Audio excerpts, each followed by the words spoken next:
سورہ رعد cassette number 42۔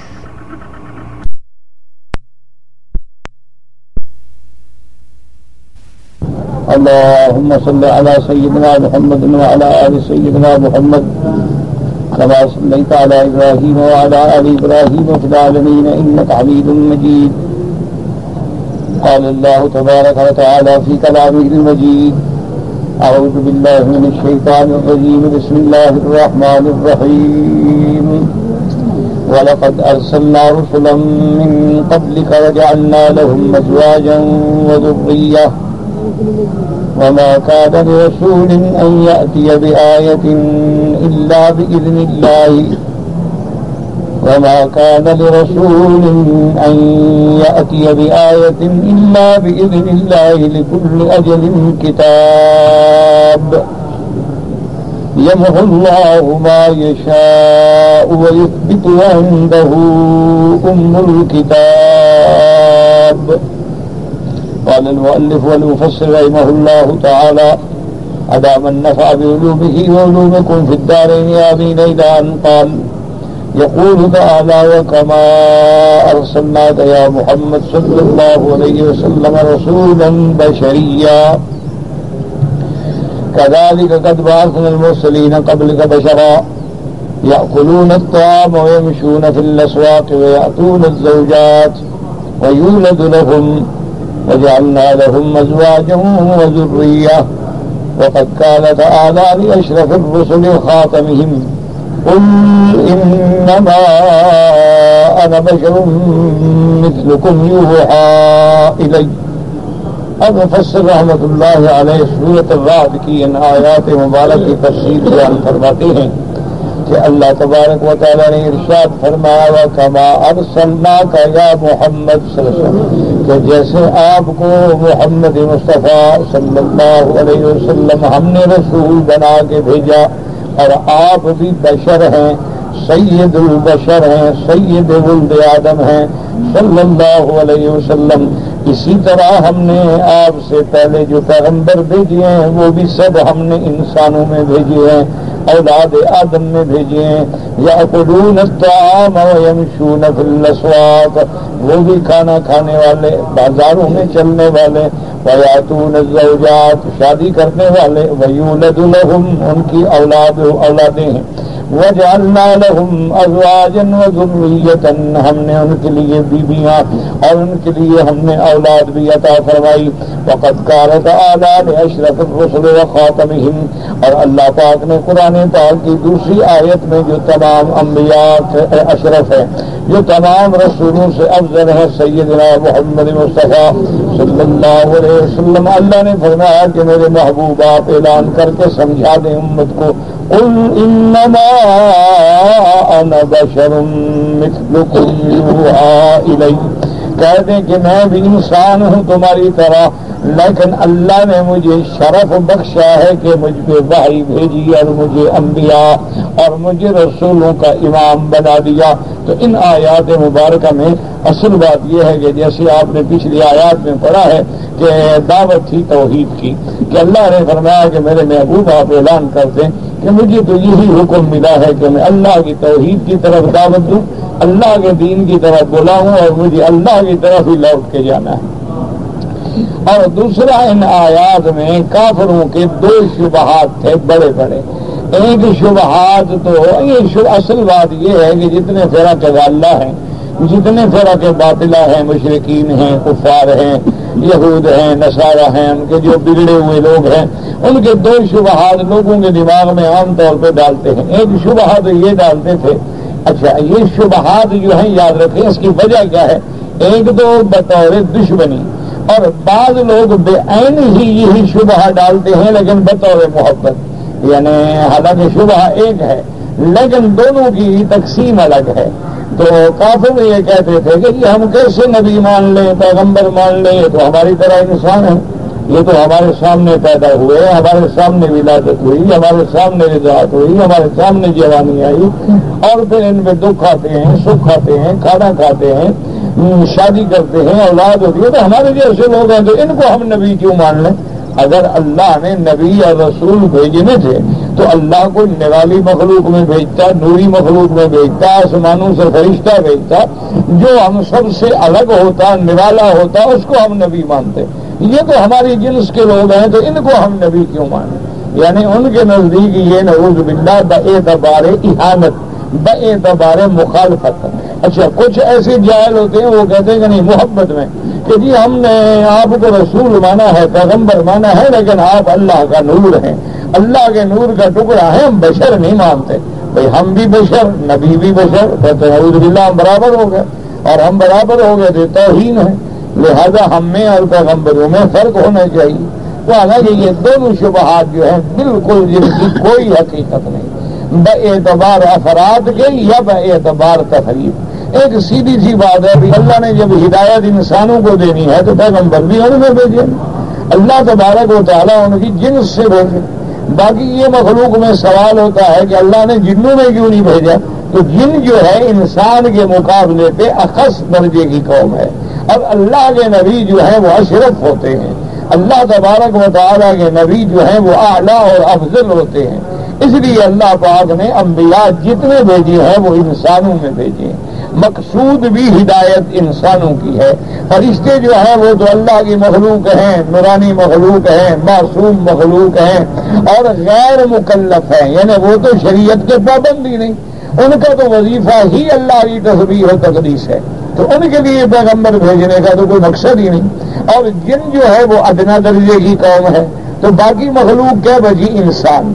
تو اس لیے اللہ نے جتنے پیغمبر بھیجے یاد رکھیں وہ بشر ہیں لیکن سید البشر ہیں، وہ بشر ہیں لیکن امام البشر ہیں، وہ بشر ہیں لیکن افضل البشر ہیں۔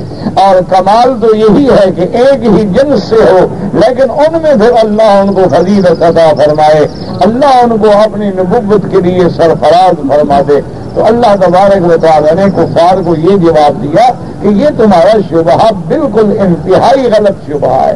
اگر مقصود ہدایت ہوتی فرشتوں کی اور زمین میں فرشتے آباد ہوتے تو ہم نوری فرشتہ بھیجتے پیغمبر بنا۔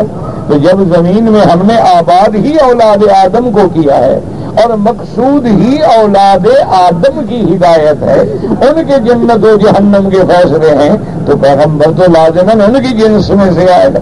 اچھا اگر اللہ جبریل کو رسول بنا کے بھیج دیتے اور جبریل کہتا لوگوں سے کہ روزہ رکھو، تو لوگ کہتے جناب آپ کو تو بھوک لگتی نہیں، اس لیے آپ کہتے ہیں روزہ رکھو۔ آپ کو بھوک لگے آپ بھی ہماری طرح 18 گھنٹے بھوکے رہیں پر پتہ لگے کہ روزہ کیسے رکھیں۔ اگر جبریل علیہ السلام کہتے لوگوں سے کہ بھائی تم نے حرام نہیں کرنا، غلط نظر نہ اٹھاؤ، زنا نہ کرو، انہیں کہا جی تمہارے اندر تو شہوت ہے ہی نہیں، خواہش ہے ہی نہ، ہماری طرح تمہارے اندر مادہ ہو شہوانیت کا، اور پھر دیکھیں کہ تم کیسے بچتے ہو۔ لیکن اللہ تبارک و تعالیٰ نے اللہ نے ایسا پیغمبر بھیجا، سرکار دو عالم سیدنا محمد رسول اللہ صلی اللہ علیہ وسلم کے وہ آمنہ کا لال ہے، وہ عبداللہ کا بیٹا ہے، وہ عبد المطلب کا پوتا ہے، وہ عائشہ اور خدیجہ کا شوہر ہے، وہ حسنین کا نانا ہے، اور وہ طیب طاہر قاسم کا ابا ہے، اور ساری زندگی ان کے سامنے رہا ہے، اس کے باوجود بھی دشمن اس کی سیرت و صورت پہ اعتراض نہیں کر سکتے۔ کمال تو یہ ہے نبوت کا۔ تو ایک تو اللہ نے ان آیات میں ان کا جواب دیا۔ دوسرا ان کا شبہات یہ ہوتے تھے کہ چلو جی ہم نبی تو مان لیتے ہیں، ہم رسول تو مان لیتے ہیں، لیکن آپ ایسا کریں نا کہ جو معجزات ہم مانگتے ہیں نا وہ ہمیں دکھا دینا۔ ہم چاہتے ہیں کہ صفا پہاڑ جو ہے یہ سونے کا بن جائے، ہم چاہتے ہیں کہ مکے کے پہاڑ جو ہے نا یہ قریب قریب ہے، ادھر دیکھو تو جبل نور ہے، جبل سور ہے، جبل عمر ہے، جبل ہندی ہے، جبل ابی قبیس، یہ سارے پہاڑ قریب قریب ہے، اور درمیان میں ایک چھوٹی سی جگہ خالی، یہ پہاڑ جو ہے دور ہو جائیں، میدان بن جائے، نہریں آ جائیں، باغ لگ جائیں، زمینیں آباد ہو جائیں، تاکہ ہم زراعت کریں، ہم فائدہ اٹھائیں۔ تو اگر یہ معجزات آپ ہمیں دکھائیں تو اللہ نے فرمایا میرے محبوب اب ان کو جواب دے دیں کہ جیسے نبوت بھی اللہ جس کو چاہتے ہیں چن لیتے ہیں، اسی طرح معجزات بھی اللہ کے حکم سے ملتے ہیں۔ یہ نہیں ہوتا کہ پیغمبر کے اپنے ہاتھ میں، اللہ تبارک و تعالیٰ چاہتے ہیں معجزہ عطا فرما دے، اللہ تبارک و تعالیٰ چاہتے ہیں نشانی بھیج دیتے، اللہ تبارک و تعالیٰ چاہتے ہیں تو معجزہ عطا نہیں فرماتے۔ یہ تو اللہ کی حکمت ہے، یہ تو اللہ تبارک و تعالیٰ کا فیصلہ ہے۔ اور اگر پھر ہر بندے کے مطالبے پہ اللہ معجزات دکھائیں تو پھر تو نعوذ باللہ خدا بندوں کے تابع ہو گیا کہ جو مانگو جی حاضر جی دکھاتے ہیں. اچھا جی اب ہمیں یہ دکھاؤ, اچھا ہاں جی یہ بھی دکھاتے ہیں. اچھا جی ہمیں یہ معجزہ, ہاں جی یہ بھی دکھا دو. پھر اللہ خدا نہ ہوا, پھر تو وہ انسانوں کے مطالبے. اچھا پھر مطالبے تو وہ مانتے ہیں جس کو غرض ہو. اللہ کو کیا غرض ہے؟ اگر ساری دنیا کافر بن جائے تو اللہ کا نقصان نہیں, اگر ساری دنیا ایماندار بن جائے تو اللہ کا فائدہ نہیں. تو اس لیے یہ سارے مطالبات کا جواب دیا گیا جو ان آیات میں بھی جواب ہے. اللہ نے فرمایا کہ میرا مدنی صلی اللہ علیہ وسلم آپ سے پہلے بھی ہم نے پیغمبر جو ہے وہ انسان بھیجی ہیں. وفي الصحيحين أن رسول الله صلى الله عليه وسلم قال أما أنا فأصوم وأفطر وأقوم وأنام وآكل اللحم وأتزوج النساء فمن رغب من سنتي فليس مني أو كما قال النبي صلى الله عليه وسلم. صحیحین میں یعنی بخاری اور مسلم میں روایت ہے, حضور پاک نے فرمایا اپنی امت کو, اپنے صحابہ کو ہدایت دی. فرمایا دیکھو میری زندگی کی طرف, اما انا میں روزہ بھی رکھتا ہوں, افطار بھی کرتا ہوں. تو کبھی میں روزے سے ہوتا ہوں, کبھی میں افطار کرتا ہوں, جیسے نفلی روزے ہیں. تو حضور صلی اللہ علیہ وسلم کبھی روزے رکھتے, کبھی افطار کرتے. اور فرمایا میں اس کے بعد وأقوم وأنام, اور رات کو میں سوتا بھی ہوں اور کھڑے ہو کے اللہ کی عبادت بھی کرتا ہوں. تو میں تو نیند بھی کرتا ہوں, میں تو انسان ہوں. یہ خدا تو سونے سے پاک ہے, خدا کھانے سے پاک ہے, خدا بیوی سے پاک ہے, خدا بچوں سے پاک ہے. میں تو انسان ہوں کہ میں رات کو سوتا بھی ہوں اور جاگتا بھی ہوں. وآکل اللحم, اور میں گوشت بھی کھاتا ہوں. یہ نہیں ہے کہ میں جیسے جوگی جو ہے وہ کہتے ہیں جی ہم گوشت نہیں کھائیں گے, گوشت کھائیں گے,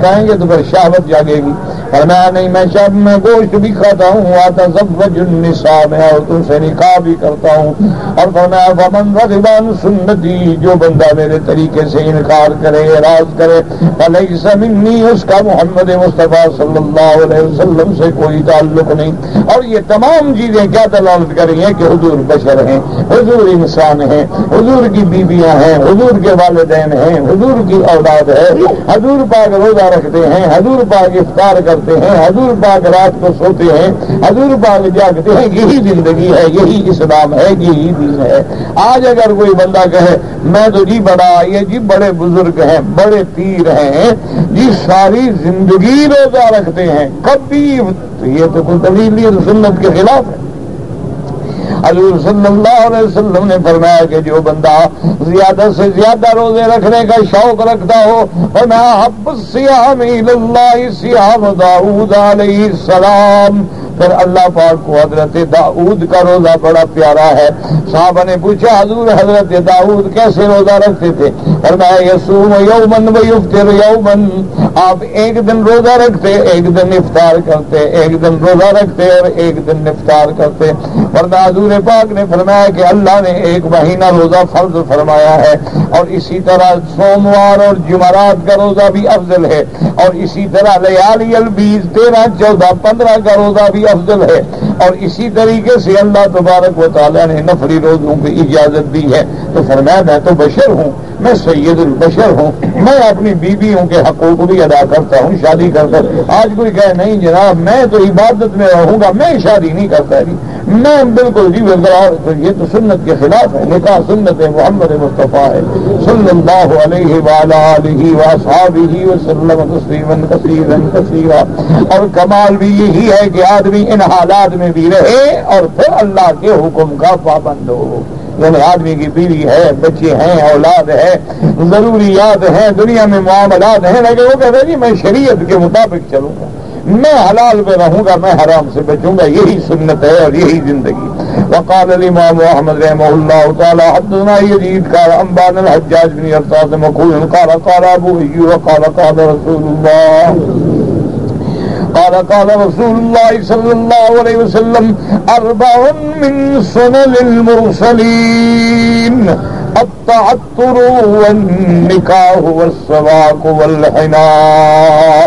اب فرماتے ہیں مفسر رحمۃ اللہ علیہ کے مسند احمد میں روایت ہے، امام احمد رحمۃ اللہ علیہ نے ابو ایوب کی سے یہ روایت نقل کی ہے کہ میرے مدنی سرکار نے فرمایا صلی اللہ علیہ وسلم کے 4 چیزیں جو ہیں یہ اللہ کے رسولوں کی سنت ہیں، انبیاء کی سنت ہیں، اور وہ 4 چیزیں کیا ہیں؟ فرمایا التعطر، خوشبو کا استعمال کرنا، یہ عطر استعمال کرنا جو ہے، اور یاد رکھیں میرے محبوب کو خوشبو بہت پسند ہے، حضور صلی اللہ علیہ وسلم کو خوشبو جو ہے اتنا محبوب ہے کہ حضور نے فرمایا اگر کوئی خوشبودار چیز ہدیہ کرے تو رد نہ کیا کرو، اگر کوئی عطر پیش کرتا ہے یا کوئی پھول دیتا ہے یا کوئی آدمی ریحان کی کوئی ٹہنی دیتا ہے تو فرمایا کہ یہ چیزیں جو ہے رد نہیں کی جاتی ہیں، بڑی محبوب چیز ہے۔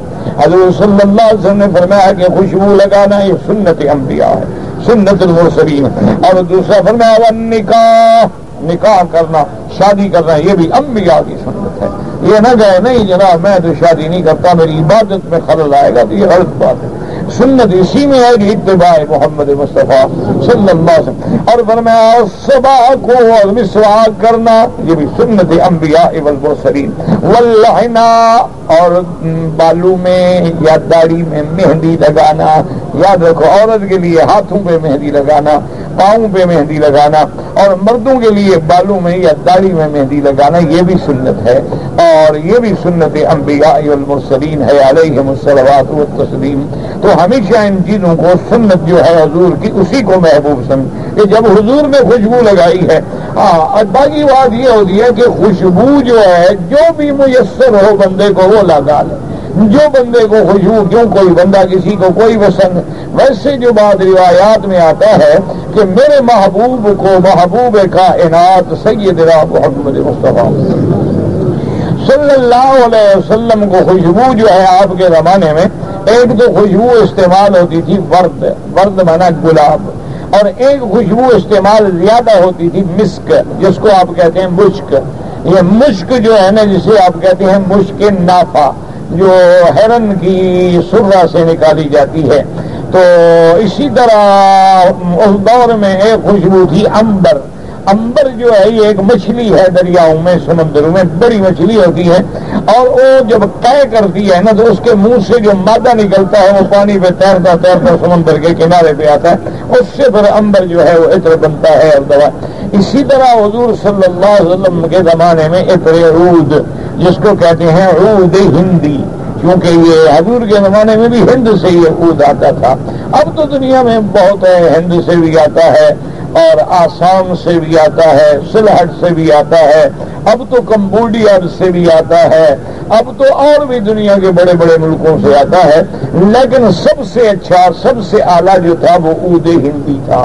اب بھی اگر اچھا ہو تو اب بھی اچھا ہے، سبحان اللہ۔ تو بہرحال خوشبو لگانا جو ہے وہ سنت انبیاء ہے علیہم الصلوات والتسلیم، اور اسی طرح مسواک جو ہے وہ سنت الانبیاء ہے۔ اچھا فرق صرف اتنا ہے کہ بعض ائمہ فرماتے ہیں کہ حدیث میں آتا ہے عند کل صلاۃ، کہ ہر نماز کے ساتھ مسواک کرنا، اسی لیے بعض لوگ ظاہر حدیث مبارک پہ عمل کرتے ہوئے نماز کے کھڑے ہونے سے پہلے بھی مسواک کر لیتے ہیں تاکہ اس حدیث پہ عمل ہو جائے کہ عند کل صلاۃ۔ لیکن امام ابو حنیفہ رحمۃ اللہ علیہ فرماتے ہیں کہ عند کل صلاۃ کا معنی ہے یعنی عند وضوء کل صلاۃ، کہ جب نماز کے لیے وضو کرو، جب نماز کے لیے تیاری کرو تو مسواک کرو۔ وہ فرماتے ہیں کہ اس کے بعد مسواک نہ کرے، کہ وہ فرماتے ہیں کہ مسواک کا مقصد کیا ہے؟ مطہرۃ للفم، یہ منہ کے صاف کرنے والا ہے، ومرضات للرب، اور اللہ کو راضی کرنے والا ہے۔ تو جب ہمارا منہ پاک ہوگا، اللہ کا ذکر کریں گے تو اللہ راضی ہوگا۔ اچھا منہ بھی صاف ہوگا تو جو بندے مسواک کریں گے 5 وقت میں لازمی بات ہے کہ منہ صاف ہوگا۔ وہ فرماتے ہیں کہ مقصد تو صفا کرنا ہے، اللہ کے ذکر میں طہارت کاملہ ہے، اور اگر نماز کے وقت کرے گا تو ہو سکتا ہے کہ خون بھی نکل آئے، ہو سکتا ہے کچھ بھی نہ ہو تو جو مادہ نکلے گا کیا کرے گا؟ اس وقت اس کو پیے گا یا اس کو نکالے گا اور کپڑے میں صاف کرے گا، تو بجائے اس چیز کے تو الٹا کراہیت کا سبب بنے گا۔ تو اس لیے امام ابو حنیفہ رحمۃ اللہ علیہ کے نزدیک مسواک جو ہے وہ ہر وضو کے ساتھ، کیوں؟ وہ فرماتے ہیں کہ جیسے قرآن میں آتا ہے اذا قمتم الى الصلاة فاغسلوا وجوہکم وایدیکم الى المرافق. اللہ نے فرمایا کہ اے ایمان والو جب تم نماز کے لیے اٹھو تو اب وضو کرو. تو انہوں نے فرمایا یہ مانا تھوڑا ہے کہ وضو کرو وہاں صف میں کھڑے ہو کے وضو کرو. مانا یہ ہے کہ جب تم نماز کے لیے ارادہ کرو، جب تم نماز کے لیے تیاری کرو تو نماز پڑھ جانے سے پہلے اپنا وضو کر لو. حالانکہ ہے اذا قمتم الی الصلاۃ کہ جب تم نماز کے لیے نماز کی طرف جاؤ تو وضو کرو پہلے. تو اس لیے امام صاحب فرماتے ہیں کہ مسواک سنت ہے اور سنت الانبیاء والمرسلین ہے، لیکن اس کے کرنے کا ایک وقت ہے کہ وضو کے وقت میں کرے یا آگے پیچھے بھی کرے، لیکن نماز کے اوقات میں ان کے نزدیک احتیاط ضروری. اچھا پھر چونکہ بعض ائمہ کا اور امام صاحب کا ایک فرق ہے. امام صاحب فرماتے ہیں کہ اگر خون اپنے مقام سے بہہ جائے تو وضو ٹوٹ جائے گا، باقی ائمہ کے نزدیک نہیں ٹوٹتا. تو اس لیے فرماتے ہیں کہ اگر وضو کیا اور مسوڑے سے خون بہ گیا تو نماز چھوڑ کے وضو کرنے کے لیے بیچارہ جائے گا. تو اس لیے یہ چیزیں جو ہیں یہ فہم ہے انبیاء کا، یہ جھگڑا نہیں، یہ فہم ہے ائمۃ المرسلین علیہم الصلوات والتسلیم کا کہ فرمان رسول ایک ہے. اب مسواک سے انکار کسی کو بھی نہیں، لیکن مسواک کس وقت کیا جائے اس کے سمجھنے میں ائمہ کا اختلاف ہے. مسواک تو سب کے نزدیک سنت ہے، مسواک تو تمام ائمہ کے نزدیک سنت ہے اور کوئی بھی سنت رسول صلی اللہ علیہ وسلم کا منکر نہیں ہے. اچھا اسی طرح یاد رکھیں کہ عطر لگانا جو ہے سنت ہے، مرد کے لیے بھی سنت ہے اور عورت کے لیے بھی سنت ہے، لیکن دونوں کے عطر میں فرق ہے. مرد تو وہ عطر لگائے کہ زیادہ پھیلے، خوشبو جس کی زیادہ ہے تاکہ مسجد نماز میں بیٹھا ہے سب کو خوشبو آئے اور جہاں سے گزرے تو لوگوں کو خوشبو آئے. لیکن عورت وہ عطر لگائے جس کی خوشبو باہر نہ پھیلے بلکہ اس کے بدن میں محدود رہے تاکہ اس کی خوشبو جو ہے شوہر کو آئے، اس کی خوشبو جو ہے جس کے ساتھ قریب آدھا شریعت میں اجازت ہے. تو دونوں کے عطر میں ایک فرق ہے کہ عطر جو ہے عورت کا ایسا عطر لگائے کہ او دور دور خوشبو ہر کوئی دیکھ رہا یار کون گزر رہا بڑی خوشبو ہے، تو اس کا معنی یہ اس کا تو پردہ خراب ہو گیا، اس کی طرف لوگوں نے دیکھنا شروع کر دیا. ورنہ عطر لگانا جو ہے وہ سنت ہے. اور اسی لیے عرب علماء نے لکھا ہے کہ پہلے دور میں یاد رکھیں کہ پہلے دور میں یعنی زمانہ عرب میں جب وہ لوگ اپنی لڑکیوں کی شادی کرتے تھے تو ان کی مائیں، ان کی نانیاں، دادیاں، بوڑھیاں تو عورت کو، بچی کو یہ نصیحت کرتی تھیں کہ بیٹا ایک بات کا خیال کرنا کہ تیرے بدن سے تیرے خامد کو کبھی کوئی بری ہوا نہ آئے. اگر تم چاہتی ہو کہ تیری شادی کامیاب رہے، تیری زندگی کامیاب رہے، تو یہ نہ ہو کہ تیرے قریب خامد آئے تو بدبو کے بھبکے اٹھ رہے ہوں تو بیچارہ کیا کہے گا؟ وہ تو نفرت خود بخود پیدا ہو جائے گی کہ کپڑوں سے بدبو آ رہی ہے اور بنیان سے بدبو آ رہی ہے اور مہینہ مہینہ غسل ہی نہیں فرمایا جا رہا ہے اور نہ منہ صاف کیا جا رہا ہے. وہ پھر بیوی نہ ہوئی ہو تو اللہ کا عذاب مسلط ہو گیا نا، گناہ معاف کرنے کا ذریعہ شاید اللہ بنا دے. تو اس لیے وہ نصیحت کرتی تھی کہ غریب ہے یا امیر ہے تو بعد غسل کرنا تو مشکل نہیں. اچھا غریب کے پاس عام سادہ کپڑے ہیں ان کو بھی دھونا مشکل نہیں، امیر قیمتی پہن لے گا، غریب جو ہے سادہ پہن لے گا لیکن صاف تو پہننا چاہیے. اسی طرح حضور پاک نے فرمایا کہ نکاح جو ہے وہ بھی سنت الانبیاء ہے. اور اسی طرح یاد رکھیں کہ داڑھی کو یا بالوں کو خضاب لگانا. اب خضاب سے مراد جو ہے جمہور امت کا یہ حکم ہے کہ خالص سیاہ نہ لگاؤ، لیکن اگر خالص سیاہ نہ ہو اس میں مہندی ملا لیں، اس میں سرخی ملا لیں، وہ ڈارک براؤن بن جائے، وہ براؤن بن جائے، وہ لائٹ براؤن بن جائے، وہ اور تھوڑا سا رنگ تبدیل کر لے تو وہ سنت ہے. اس لیے کہ ایک حدیث مبارک میں آتا ہے کہ حضور نے حکم فرمایا غیر الشیب ولو بشیء کہ بھئی اپنے بڑھاپے کو چھپایا کرو، کسی چیز کے ساتھ کچھ نہ کچھ لگایا کرو. تو اس لیے وہ بھی سنت الانبیاء والمرسلین ہے علیہم الصلوات والتسلیم. اللہ آپ کو بھی اور مجھے بھی اور ہر مسلمان کو اتباع سنت کی توفیق عطا فرمائے. اور اس کے بعد حضور صلی اللہ علیہ وسلم وقد رواه ابو عیسی الترمذی سفیان بن وکیع عبد بن غیلان حجاج المقول ان بالشمال ان ابو ایوب ذکره ثم قال وهذا صحو من الحديث الذي لم يذكر فيه ابو الشمال. وقوله تبارك وتعالى وما كان لرسول أن يأتي بآية إلا بإذن الله علم يكن يأتي قومه بخارق إلا إذا أذنوا فيه ليس ذلك إليه بل إلى الله عز وجل يفعل ما يشاء ويحكم ما يريد.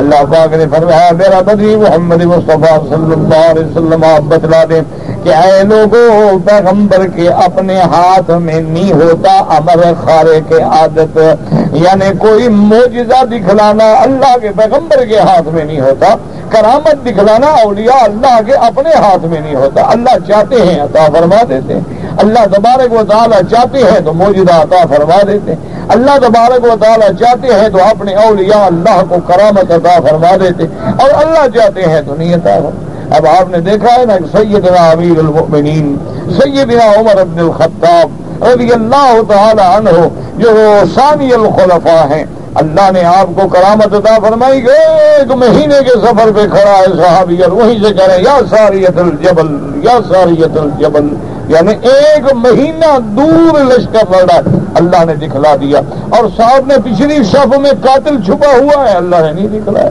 تو یہ معاملہ اللہ کے ہاتھ میں ہے کہ تم یہ مطالبہ کرتے ہو جی یہ معجزہ دکھا دو، یہ معجزہ دکھا دو، یہ معجزہ دکھا دو، تو بدبختوں کو معجزہ میرے ہاتھ میں ہے.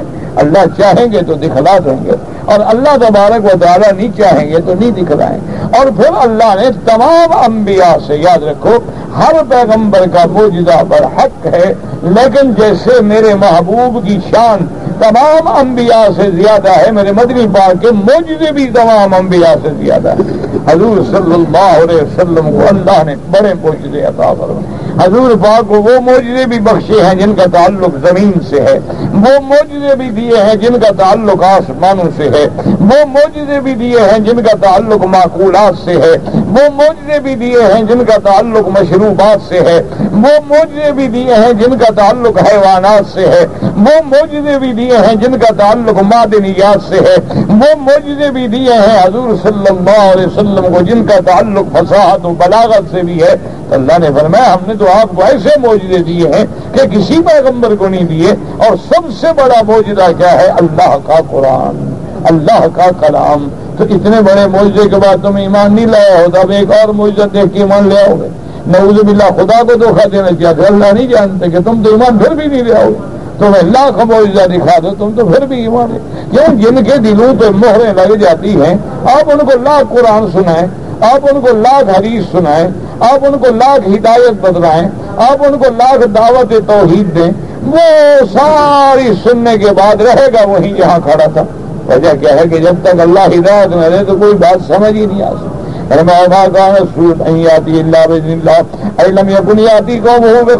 کوئی پیغمبر معجزہ لے کے نہیں آتے جب تک اللہ کا حکم نہ ہو. یہ معجزہ لے آنا پیغمبر کے ہاتھ میں نہیں بل الی اللہ عز وجل، اللہ کے ہاتھ میں ہے. یفعل ما یشاء ویحکم ما یرید، اللہ جو چاہیں کریں، اللہ جو ارادہ فرمائے فیصلہ فرمائے. لکل اجل کتاب اے لکل مدت مضروبۃ کتاب مکتوب بها وکل شیء عنده بمقدار. اللہ تبارک و تعالی نے جو چیز بھی کائنات میں بنائی ہے ہر چیز کی ایک مدت معین ہے، ہر چیز اللہ کی کتاب اللہ کے حکم سے لکھی ہوئی ہے، اور ہر چیز ٹھیک ٹھیک اندازے پہ اللہ تبارک و تعالی نے پیدا فرمائی ہے. یہ کافروں کا رد تھا. کافر کہتے تھے کہ یا رسول اللہ صلی اللہ علیہ وسلم اگر قیامت حق ہے، اگر ہم نے دوبارہ قبروں سے اٹھنا ہے تو ہمارے دادے کو اٹھا دیں، ہمارے کسائی کو زندہ کر دیں. اللہ نے فرمایا سب اٹھیں گے لیکن ایک وقت مقرر ہے، اور جب تک وہ وقت نہ آئے اس وقت تک کوئی بات نہیں ہو سکتی. اور اللہ نے جو جو وقت معین کیا ہے اسی وقت میں وہ فیصلہ ہوگا. اور اللہ تبارک و تعالی نے ہر چیز لکھی ہے اسی کے مطابق ہوگی. اور اللہ نے جو جو چیز بنائی ہے وہ ایک اندازے پہ ہے، کوئی چیز اس میں نقص والی نہیں ہے. اور اس کے بعد فرماتے ہیں علم تعلم ان اللہ یعلم ما فی السماء والارض ان ذلک فی کتاب ان ذلک علی اللہ یسیر.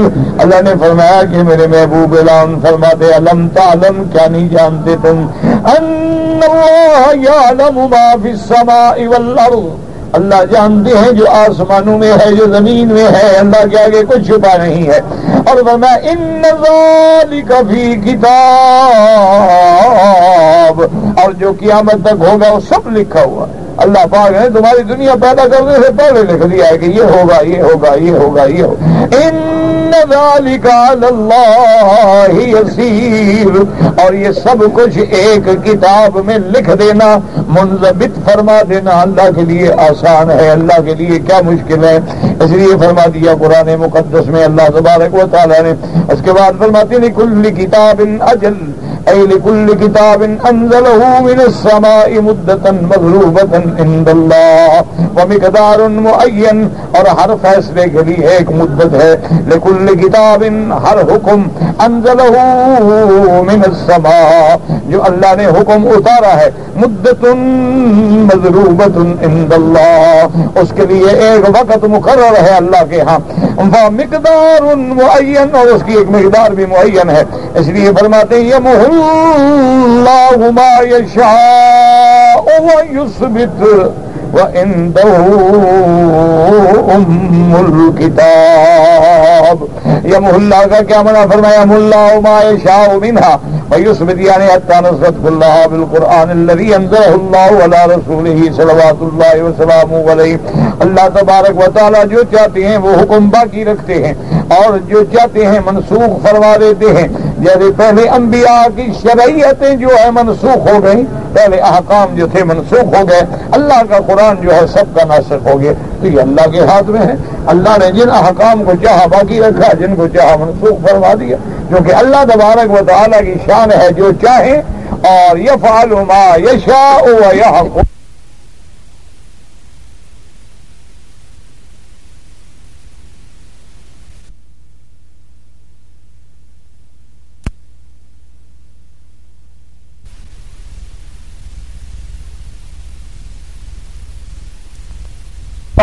يدبر امر الصمد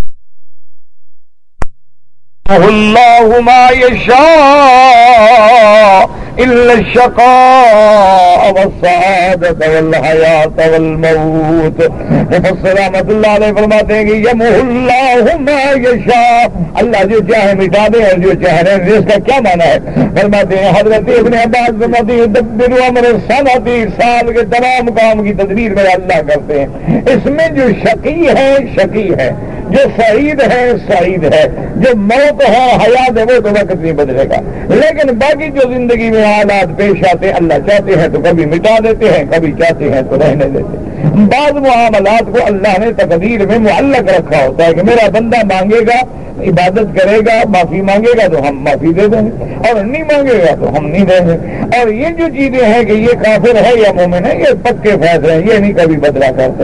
یہ جو فیصلے ہیں کہ بندے کی زندگی 100 سال ہے، 80 سال ہے، 90 سال ہے، یہ نہیں بدلا کرتے. حضرت ابن عباس رضی اللہ عنہ وفی روایت یمحو اللہ ما یشاء ویثبت قال کل شیء اذا الموت والحیات والشقاء والسعادہ. ان نے بھی یہی فرمایا کہ اللہ تبارک و تعالیٰ نے ہر شے جس کو چاہے رہنے دے، جس کو چاہے بدل دے. ہاں اللہ نے جو موت اور حیات کا فیصلہ کر دیا ہے، جو اللہ نے زندگی کا فیصلہ کیا کہ یہ عمر ہوگی، وہ نہیں بدلے گا. اللہ تبارک و تعالیٰ نے فرمایا کہ یہ بندہ ضرور بچہ پیدا ہوگا تو وہ ہوگا. اس کے بعد فرمایا والشقاء والسعادہ، اور جس کے مقدر میں اللہ نے بدبختی لکھی ہے وہ بدبختی مرے گا، اور جس کے مقدر میں اللہ نے سعادت مندی لکھی ہے وہ ایمان پہ موت آئے گی. انما قد فرغ منه، اللہ پاک سب کچھ لکھ کے فارغ ہو گئے. یمحو اللہ ما یشاء ویثبت فرماتے ہیں الا الحیات والموت والشقاء والسعادہ وانہما لا یتغیران. کسی کی زندگی، کسی کی موت، کسی کی بدبختی، کسی کی سعادت، یہ نہیں بدلا کرتے. وقال منصور سألت مجاهدا فقلت أرأيت دعاء أحدنا يقول اللهم إن كان اسمي في السعداء فاثبت فيهم وإن كان في الأشقياء فامه عنهم واجعله في السعداء. وقال عمر کی دعا ذلك هنا سبسين ذلك وقال إن أنزلناه في ليلة مباركة آية وقال يقضي في نذر ما يكون بالسنة من رزق أو مصيبة ثم يقدم ما يشاء ويؤخر ما يشاء ما كتاب الصالح شکا صاحب لا يغير. اب مفسر رحمۃ اللہ علیہ فرماتے ہیں کہ میں نے حضرت مجاہد سے پوچھا کہ اگر کوئی بندہ یہ دعا کرتا ہے کہ اللہم ان کان اسمی فی الشہداء، میرا اللہ اگر تیرے علم میں میرا نام سعیدوں میں لکھا ہوا ہے تو اس کو ثابت رکھ، اور اللہ اگر تو نے میرا نام بدبختوں میں لکھا ہے تو مہربانی کر ادھر سے بدل دے اور سعیدوں میں شامل کر دے. اس کے بعد فرماتی ہے میں 1 سال کے بعد انہیں ملا، پھر میں نے پوچھا تو آپ نے یہ آیت پڑھی انا انزلناہ فی لیلۃ مبارکۃ انا کنا منذرین فیہا یفرق کل امر حکیم امرا من عندنا. فرمایا فی لیلۃ القدر، اللہ تبارک و تعالیٰ اس لیلۃ القدر کی رات میں، لیلۃ مبارکۃ اس سے مراد لیلۃ القدر ہے، 15 شعبان کی رات نہیں ہے. لیلۃ القدر جو ہوتی ہے تو اللہ تبارک و تعالیٰ اس میں پورے سال کے جو فیصلے ہوتے ہیں، کسی کے لیے رزق کا بڑھانا ہے، کسی کے رزق کو کم کرنا ہے، کسی سے مصیبتوں کو ٹالنا ہے، کسی میں مصیبتوں کو ڈالنا ہے. ثم يقدم ما يشاء، پر اللہ چاہتے ہیں جو چاہیں اس کو آگے کر دیں، جو چاہیں ان کو پیچھے کر دیں.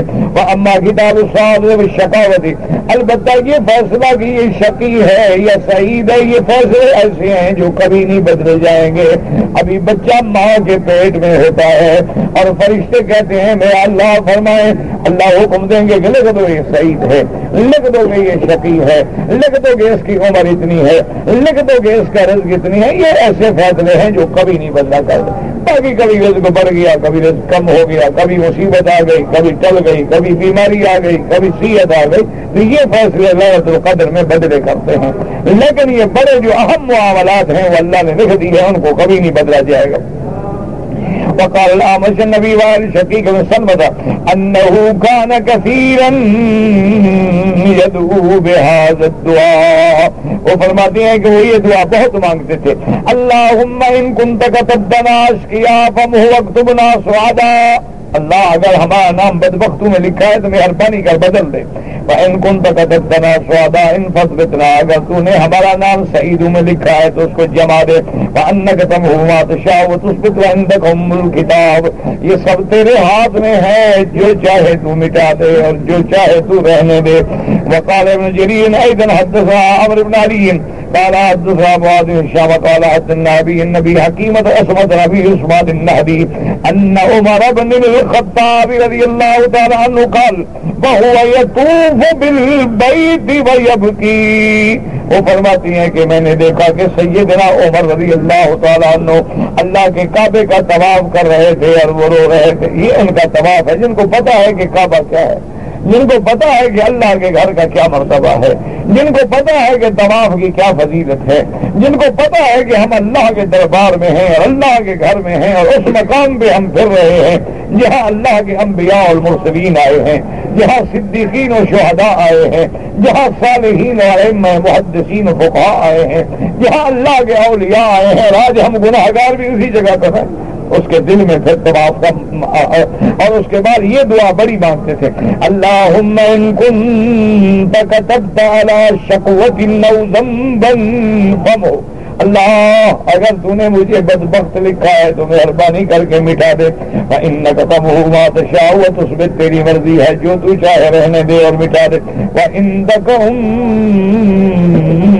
الکتاب، اور لوح محفوظ رسل کتاب اللہ تیرے ہاتھ میں ہے نا، جو تو چاہے مٹا دے، جو تو چاہے رہنے دے.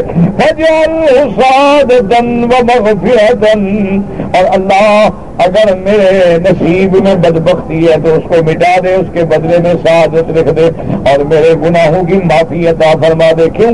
یہ سب چیزیں تیرے ہاتھ میں ہیں اور تیری قدرت ہے اور تیری مرضی ہے. یمحو اللہ ما یشاء ویثبت وعندہ ام الکتاب.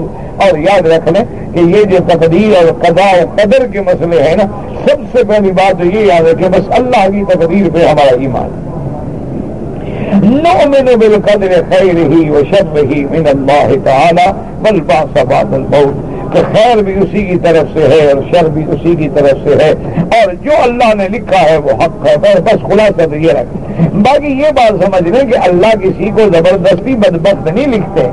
اگر اللہ کسی کو زبردستی بدبخت بنانے میں کیا ہوا یا اللہ کسی کو زبردستی مسلمان بنا رہے، یہ نہیں ہوتا۔ اللہ کو اسلام پسند ہے، کفر پسند نہیں، لیکن جس کو بدبخت لکھا ہے وہ جانتے ہیں کہ یہ بدبخت والے عمل کرے گا، اس کے عمل کے مطابق اس کو بدبخت لکھا ہے، اور جس کو لکھا ہے کہ یہ صحیح ہے، جو اللہ جانتے ہیں کہ دنیا میں آنے کے بعد یہ اچھے عمل کرے گا۔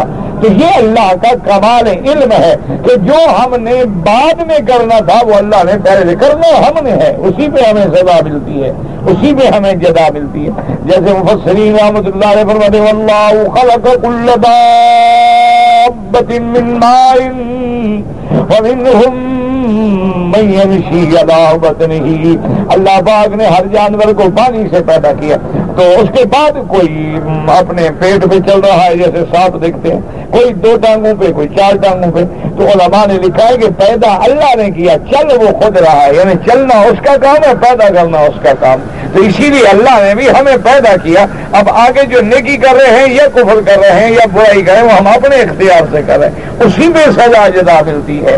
اگر اللہ زبردستی ہمیں مجبور کر دے تو پھر سزا جزا کا کیا مطلب؟ یعنی ہمیں تقدیر میں لے کے گناہ بھی خود کرائیں، پکڑ کے سزا بھی خود دے، یہ بے وقوفی والی بات۔ اللہ تبارک و تعالیٰ نے ہر بندے کو عقل دی ہے، اللہ نے ہر بندے کو قوت دی ہے، اللہ نے ہر بندے کو سمیع و بصیر بنایا ہے، اللہ نے ہر بندے کو بتلایا ہے کہ یہ ایمان ہے، یہ کفر ہے، یہ ہدایت ہے، یہ گمراہی ہے، یہ توحید ہے، یہ شرک ہے، یہ سنت ہے، یہ بدعت ہے، یہ صدق ہے، یہ کذب ہے، یہ جنت کا رستہ ہے، یہ جہنم کا رستہ ہے۔ اب آپ جو اختیار کرتے ہیں اسی پہ فیصلہ ہوتا ہے۔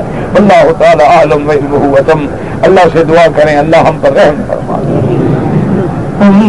دے، محمد مصطفیٰ پہ رحم فرما دے۔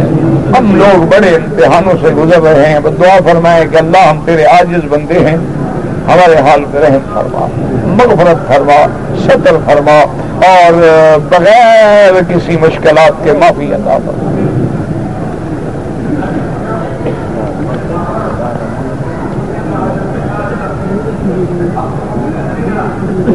کہتے ہیں جی ایک شخص پردیس میں ہے، اس کی بیوی نے ایک بچہ جنا ہے، اچھا تو اس نے ایک منت مانی تھی کہ بچے کو عالم بنائے، لیکن اس کے والد نے بچے کو سکول میں داخل کر دیا ہے، تو اب وہ کیا کرے؟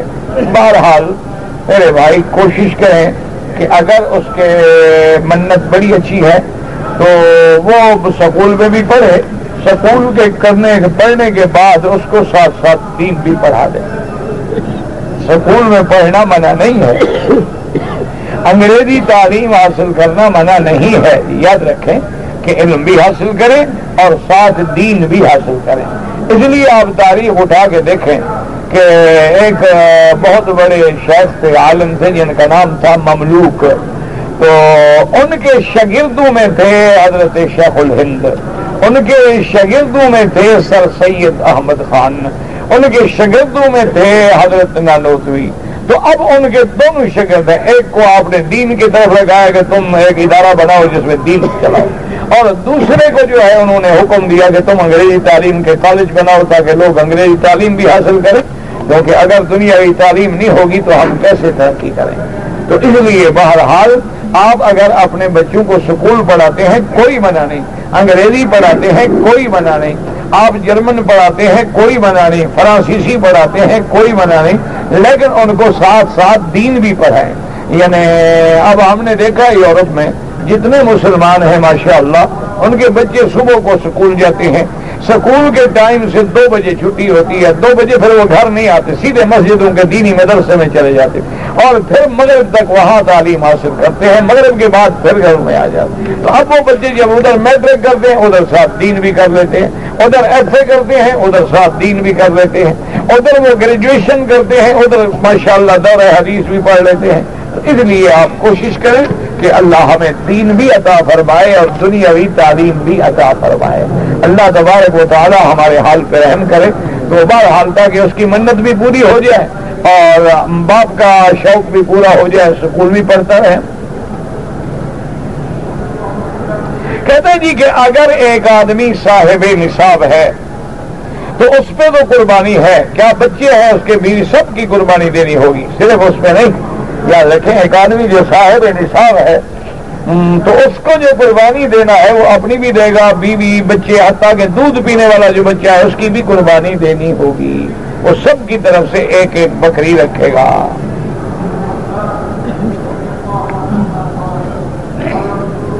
کہتے جی کہ مجھ سے غلطی ہوئی تھی اور ایک دم لازم ہو گیا، تو میں نے ابھی دم ادا نہیں کیا اور چھٹی پہ گھر چلا گیا، وہاں جا کر میں نے نکاح کیا، شادی کی، تو دم کے ساتھ نکاح پہ کوئی اثر نہیں پڑتا کہ آپ کا نکاح نہ ہو، نکاح بالکل ٹھیک ہے، آپ کی بیوی ٹھیک ہے، شادی ٹھیک ہے، وہ دم آپ کے ذمے ہے، جب اللہ توفیق دے ایک بکری لے کے دم دے تو بس بات ختم ہو گئی۔ یہ معنی تھوڑا ہے کہ جس کے ذمے دم پڑ جائے اس کا نکاح ہی نہ ہو، نکاح اور دم کا آپس میں کیا تعلق ہے؟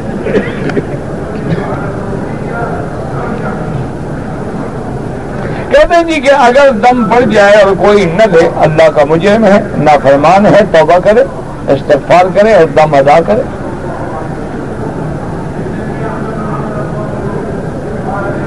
کہتے ہیں جی کہ میں نے عمرہ کرنے کے بعد بالوں کو کٹ لگائے تو دم پڑ گیا، بالکل پڑ گیا۔ اب جب اللہ پیسے دے، یہ ضروری نہیں ہوتا کہ دم آج دے دیں آپ، مہینے بعد، 2 مہینے بعد، 4 مہینے بعد، 6 مہینے بعد، لیکن دینا پڑے گا۔ ایک دم کا معنی ہوتا ہے، یاد رکھو ہمیشہ، ایک بکری اللہ کے حرم میں، حدود حرم میں، مکے میں لے کے ذبح کرے اور غریبوں کو تقسیم کرے۔ اگر موجود ہے فوراً دے دو، نہیں ہے تو جب اللہ پیسے دے دے، اور اگر بالکل غریب ہے، پیسے نہیں ملے، روزے رکھ لے، کوئی مسئلہ نہیں۔ کہتے ہیں کہ جب ہم بکری ذبح کریں گے تو اس کی اجرت جو ہے وہ آپ خود دیں گے، اس کی اجرت جو ہے اس کے گوشت سے نہ دیں، اس کی اجرت جو ہے اس کے کھال وغیرہ سے نہ دیں، دم ہے جرمانے کا، بکری ہے جرمانے کی، سب کچھ جو ہے وہ آپ کریں گے، آپ دیں گے۔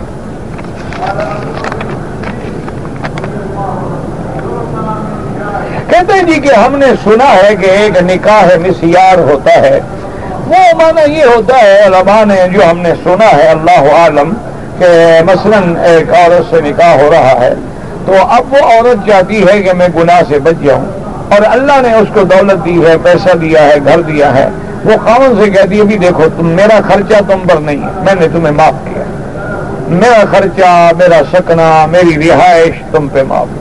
اچھا، دوسرا یہ ہے کہ روز کا میرے آنے پر جو پابندی ہے وہ بھی تم پہ معاف ہے، جب اللہ تمہیں توفیق دے 1 دن 2 دن میرے پاس آ جایا کرو، اور سارا خرچہ ورچہ بھی میں اپنا خود کروں گی، تو آسانی ہو گئی نا نکاح میں، کہ اس نے نفقہ شوہر کے ذمہ دار، وہ نے کہا میں نہیں لیتی، معاف کیا۔ اور اوقات کی پابندی لازم تھی کہ 2 بیویاں ہیں تو ایک رات ادھر جائے، ایک رات ادھر جائے، اس نے کہا میں نے معاف کیا، تو اس لیے اس میں کوئی ایسی بات نہیں۔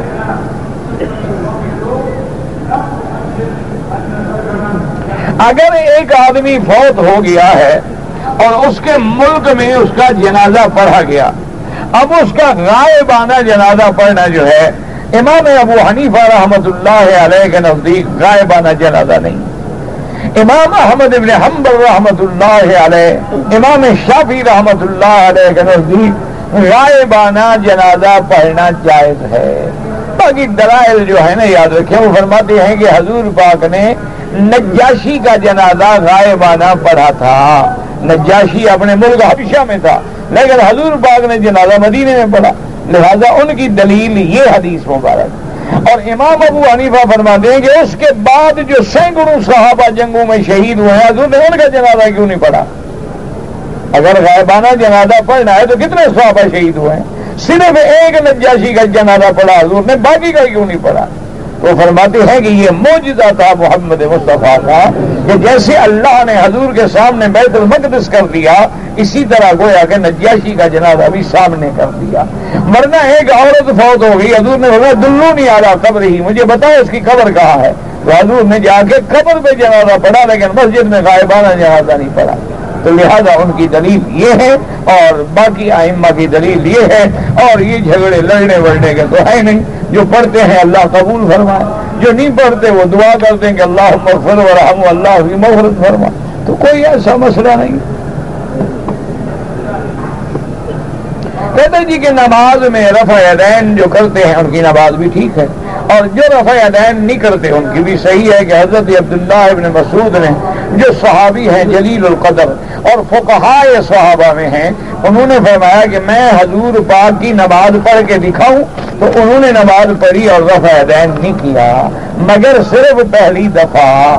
تو اس لیے امام ابو حنیفہ رحمۃ اللہ علیہ کے نزدیک رفع یدین نہیں ہے، باقی ائمہ کے نزدیک رفع یدین ہے۔ اللہ کے بندے یہ مستحب کا مسئلہ ہے، کوئی فرض کا مسئلہ نہیں ہے، یہ کوئی ایسا مسئلہ نہیں ہے کہ کسی 1400 سال میں کسی امام نے فرمایا ہو جو نہیں کرتا اس کی نماز نہیں ہوتی۔ یہ تو مسائل ہیں اعلیٰ اولا کے، افضل غیر افضل کے، یہ کوئی لڑائی کے مسئلے تو ہے نہیں۔ پھر امام ابو حنیفہ رحمۃ اللہ علیہ فرماتے ہیں کہ جو حدیث مسلم شریف میں ہے اور جو حدیث مسیء الصلاۃ کی ہے کہ جس نے نماز میں غلطی کی، حضور پاک نے جب سکھلایا ہے کہ نماز کیسے پڑھو، حضور نے بتایا کہ جب امام تکبیر کہے تم تکبیر کہو، جب امام پڑھے تم چپ رہو، جب امام رکوع کرے تم رکوع کرو، جب امام سجدے میں جائے تو تم سجدہ کرو۔ تو وہاں آپ نے رفع یدین تو نہیں سکھلایا، حالانکہ نماز سکھلا رہے تھے، اور اگر یہ اتنی اہم چیز تھی تو حضور یہ بات بھی سکھلا دیتے، حالانکہ ہر چیز تو بتلا رہے ہیں کہ امام جب کہے غیر المغضوب علیہم ولا الضالین فقولوا آمین تو آمین کہو، یہ بھی بتلا دیا کہ امام کہے سمع اللہ لمن حمدہ فقولوا ربنا ولک الحمد۔ تو جب ساری نماز حضور سکھلا رہے ہیں تو یہ کیوں نہیں سکھلایا؟ اس لیے بہرحال اس کے باوجود بھی جو لوگ کرتے ہیں ان پہ اعتراض نہ کریں، اور جو لوگ نہیں کرتے ہیں ان کے پاس بھی ادلہ ہیں، دلائل ہیں، اللہ تبارک و تعالیٰ سب کی قبول فرمائے۔ اسی طرح امام کے نیچے فاتحہ پڑھنا ہے، اس میں بھی کوئی اللہ سب کی نمازیں قبول فرمائیں گے، کیونکہ جو حدیث ہے کہ نماز فاتحہ کے بغیر نہیں ہوتی، آمنا و صدقنا، کوئی نماز ہے ہی نہیں جس میں فاتحہ نہ پڑھی جائے، یا تو آپ کوئی نماز ایسی بتائیں جس میں فاتحہ نہ ہو تو وہ نماز نہیں ہوتی۔ باقی رہ گیا یہ بات کہ نماز میں فاتحہ میں نے پڑھی یا امام نے پڑھی، لیکن نماز میں فاتحہ تو آ گئی نا، کسی نے بھی پڑھی ہو۔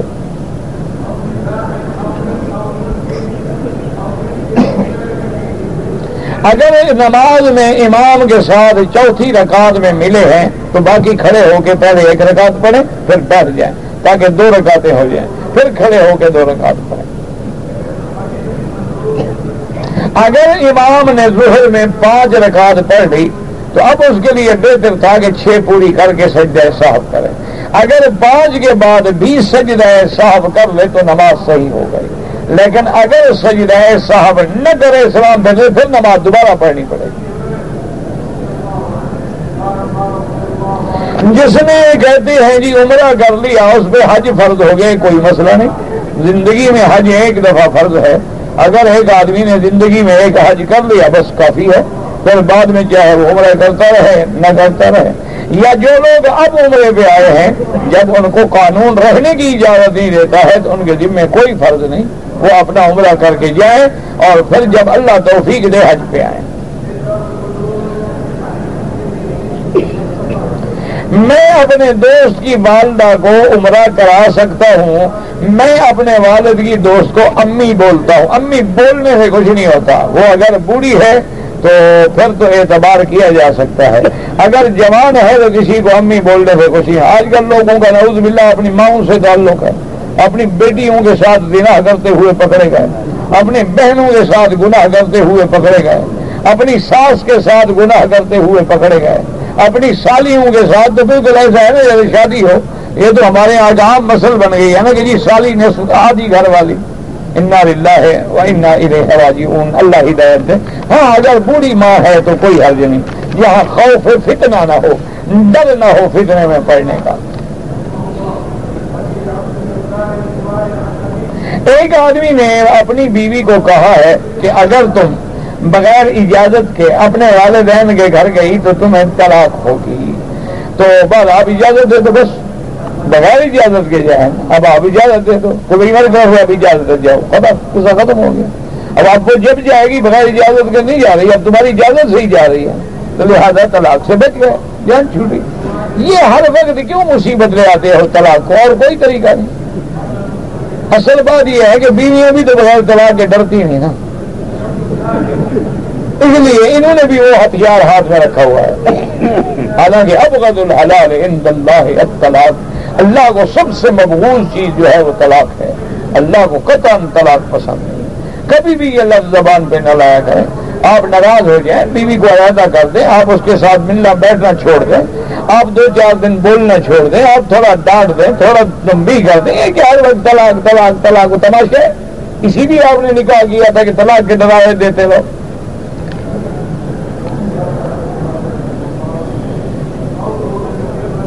میں مکہ میں رہتا ہوں اور مکہ سے ہی میں نے احرام باندھ کے اپنے والد کے لیے حج کا ٹھیک ہو گیا. حج بدل کی نیت کیا ہوتی ہے؟ یا اللہ میں یہ والد کی طرف سے حج کروں بس, اور کوئی نیت کیا سینگ ہوتے ہیں کہ جیسے دل میں نیت ہے یا اللہ یہ حج میں اپنے لیے کر رہا ہوں لبیک بحجۃ, اس میں کیا یا اللہ میں والد کی طرف سے کر رہا ہوں, میرے والد کو ثواب عطا فرما.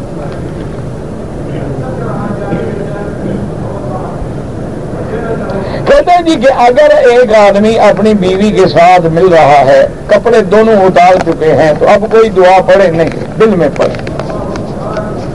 بدلے کپڑے اتارنے سے پہلے دعا پڑھ لے کہ اللہ ہمیں شیطان کے فتنے سے محفوظ رکھنا.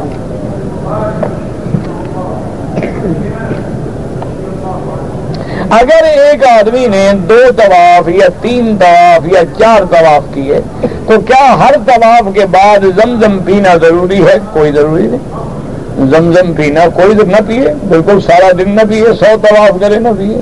وہ تو سنت ہے جب اپنے ملک سے آ کے پہلا طواف اور عمرہ کرتے ہو, تو اس طواف کے بعد جا کے زمزم پینا سنت ہے. یہ مانا نہیں کہ جب بھی روز طواف کرو زمزم پینا ضرور جاؤ. نہیں, یہ تو تمہیں بڑا فکر ہے کہ طواف کیا زمزم نہ پیا تو کیا ہوگا. یہ فکر نہیں کہ داڑھی نہ رکھی تو کیا ہوگا.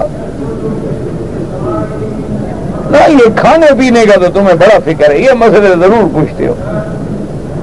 بھئی اصل فکر یہ کرو کہ جب میں حضور کی سنت کا مخالف بن کے طواف کر رہا ہوں تو میری حیثیت کیا ہے طواف کی؟ تو میں تو حضور کے چہرے کا مخالف ہوں. حضور کی داڑھی ہے اور میں داڑھی مڈاتا ہوں. حضور پاک مونچھیں مبارک کٹاتے ہیں, میں مونچھیں بڑھاتا ہوں. حضور پاک کو خوشبو پسند ہے, مجھے سگریٹ پسند ہے. حضور پاک کو سچ بولنا پسند ہے, مجھے جھوٹ پسند ہے. حضور پاک ساری زندگی حرام سے بچتے رہے, میری زندگی حرام میں گزری. حضور پاک نے سود پہ لعنت بھیجی, میرا سارا کاروبار سودی ہے. اس کا تو تمہیں فکر ہی کوئی نہیں. زمزم پیا کہ نہیں, یہ بڑا مسئلہ اٹک گیا ہے. انا للہ و انا الیہ راجعون. اللہ ہدایت دے. بس یہ ہمارے حال بہت خراب ہو گیا. میں مسجد الحرام میں کام کرتا ہوں, مجھے 120 ریال گرے ہوئے ملے ہیں. میرا بھائی اگر اس پہ کوئی ایڈریس ہے, نام ہے, تو پھر تو مالک کو پہنچانے کی کوشش کرو. اگر کوئی نام نہیں, اب کیا پتا کس کے ہیں, تو خیرات کر دو. اگر تم خود غریب ہو تو اپنے اوپر بھی بطور صدقہ خرچ کر سکتے ہو, اللہ اس کو ثواب دے گا جس کے پیسے ہیں. کہتے ہیں جی کہ سنتوں کی نیت کیسے ہے؟ 2 رکعت سنت پڑھو. سنت مانا طریقہ محمد مصطفیٰ کا. نماز سب اللہ کی ہوتی ہے, یاد رکھو. یہ مانا نہیں ہوتا کہ فرض اللہ کے, سنت نبی کی, نفل پیر کی. اللہ کے بندے جاہل والی بات ہے. مانا ہے سنت کا مانا طریقہ ہے محمد مصطفیٰ صلی اللہ علیہ وسلم. 11ویں شریف کا کھانا کھا سکتے ہیں؟ بالکل نہیں کھا سکتے. کہتے ہیں جی کہ کوئی عورت شادی نہ کرے گناہ ہے, سنت کے مخالف ہے. اللہ کے نبی کا حکم ہے شادی کرے. سوموار اور جمعرات کا روزہ سنت ہے.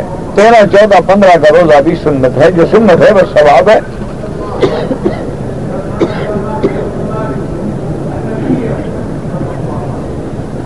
میں آپ کو بتایا نا, ترمذی شریف میں حدیث موجود ہے کہ غیر الشیب ولو بشیء, کہ اپنے سفیدی داڑھی کو کچھ نہ کچھ بدلا کرو.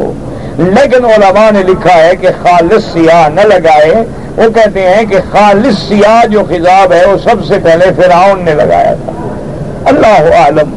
بہرحال آپ نے لگانا ہے تو مہندی ملا لیں, اور رنگ ملا لیں, تاکہ سنت بھی پوری ہو جائے اور حرام سے بھی بچیں.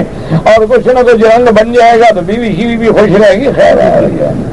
ہاں, باقی تم دین کے لیے تھوڑا پوچھ رہے ہو. دین کے لیے کیا پوچھنا ہے؟ آسان کام یہ ہے نا، جیسے داڑھی مڈاتے ہو سر پہ بھی اس طرح، بھاموں پہ بھی اس طرح، بالکل لوگ جیسے بھگت ہوتے ہیں نا وہ بن جاؤ، نہ مہندی لگانی پڑے گی نہ خطاب لگانا پڑے گا، ہر وقت بالکل بادام بن جائیں بس۔ انا للہ و انا الیہ۔ اچھا یہ لوگ سمجھتے ہیں کہ داڑھی مڈا کے ہم شاید خوبصورت لگتے ہیں، نہ اگر آدمی خوبصورت لگتے تو انبیاء سے کوئی زیادہ خوبصورت ہے؟ نہیں، ایمان سے کہو خدا کے کعبے میں ہو، میرا ایمان ہے کہ اللہ نے جو مخلوق پیدا کی ہے نا ان میں کوئی بھی میرے مدنی محمد مصطفیٰ کے جمال کا مقابلہ نہیں کر سکتا۔ تو حضور کی داڑھی تھی؟ ہاں جی نہیں، دو آدمی کہتے ہیں تھی، نہیں کعبے میں بات سچی کرے تو پھر حضور کے جمال میں داڑھی سے فرق آ گیا، تو تمہارے جمال میں کیوں فرق آ جاتا ہے؟ بس انا للہ و انا الیہ راجعون۔ اگر ایک آدمی اوور ٹائم نہیں لگاتا لیکن سپروائزر وغیرہ سے مل کے اوور ٹائم لکھوا لیتا ہے اور پیسے لیتا حرام ہے، جب ڈیوٹی نہیں کرتا پیسے کیوں لے؟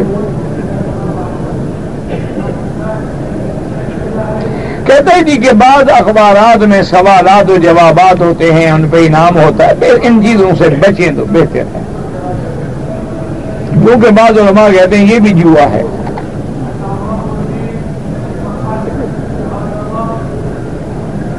میرے بچے پاکستان گئے ہوئے ہیں، اب جو ہے وہ حج سے ایک ہفتہ پہلے واپس آئیں گے، وہ کون سا حج کریں ان کی مرضی، وہ وہاں سے حج افراد کا احرام باندھ لیں تو پھر آخر حج تک احرام میں رہنا ہوگا، یا پھر عمرے کا احرام باندھ کے آ جائیں، عمرہ کر کے احرام کھول دیں، 8 ذی الحجہ کو پھر احرام باندھے، حج تمتع ہو جائے گا۔ وہ تو ان کی مرضی ہے، جو بھی حج کریں، قران کریں، تمتع کریں، افراد کریں۔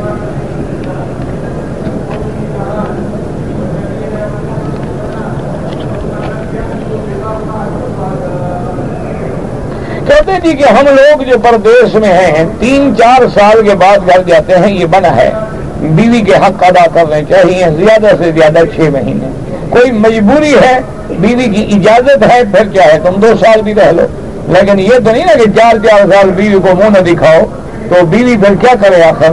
اگر وہ گناہ کرے گی تو تم ذمہ دار تم ہو کہ تم نے اس کے حقوق کا خیال نہیں کیا ہے۔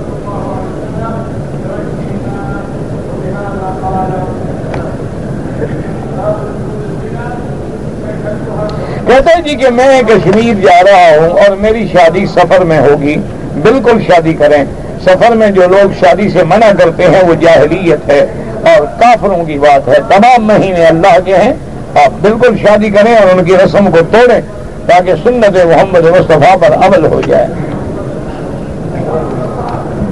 کہتے ہیں جی وہابی کس کو کہتے ہیں؟ جو اللہ کی توحید بیان کرے، اور جو قبروں کی توحید بیان کرے وہ گلابی، اللہ والا وہابی۔ ایک آدمی نے قسم اٹھائی کہ میں سگریٹ نہیں پیوں گا، پھر توڑ دی، توبہ کرے اور بچنے کی کوشش کرے۔